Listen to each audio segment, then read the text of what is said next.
Unemployment during the Great Depression. The definition of unemployment. It occurs when people are without work and are actively seeking work.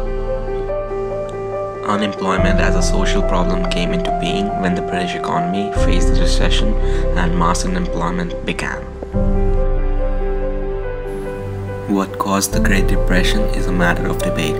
People believe that it was triggered by the 1929 crash of the stock market. Following are some of the interviews with the survivors of the Great Depression.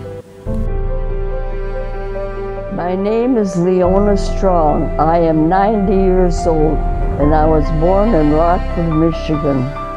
My name is Bernie DiPrimo. I'll be 86 in June. I'm Jack Bates. John Mulhook. Doris Gordon. Wilma Oley. My name is Delbert Keith Gordon. Uncle Sam calls me Delbert. My friends call me Keith. You know, the Depression was perhaps different for the farmers because we had everything there. There was not much. I do remember in the Depression that we didn't have certain things. There was all of a sudden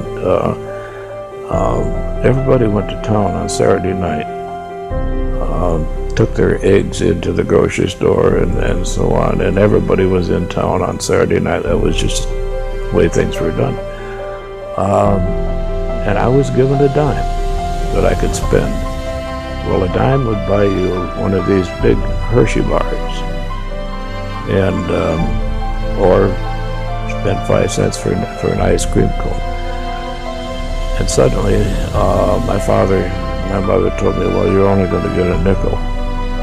And then after a while, they said, we can't give you anything. The Wall Street crash began on 24th October 1929. It is till date the most devastating stock market crash in the US history. The crash signaled the beginning of a 10-year Great Depression that affected all Western countries. As we can see, the New York stock market index dropped below 40 during the 1930s. By 1933, over 25% of the US population was unemployed.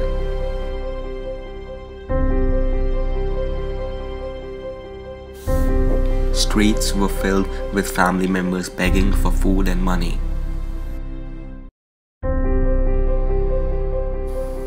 President Herbert Hoover was less than 8 months into presidency when the crash began. However, he worked hard trying to fix the economy. As the Depression became worse, calls grew for increased federal intervention and spending, but Hoover refused to involve the federal government in forcing fixed prices, controlling businesses, or manipulating the value of the currency, all of which he felt were steps towards socialism.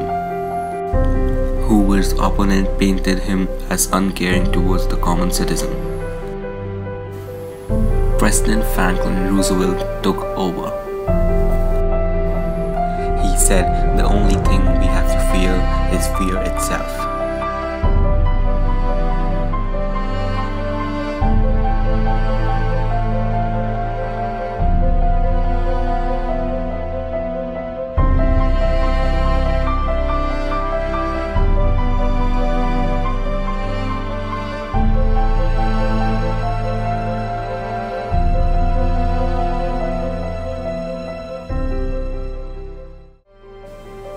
Then came the World War II in 1939.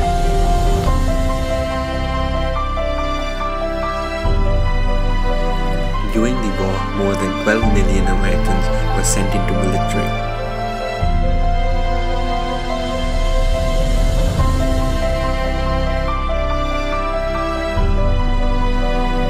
Most historians have therefore cited the massive spending during the wartime resulted in the end of the Great Depression.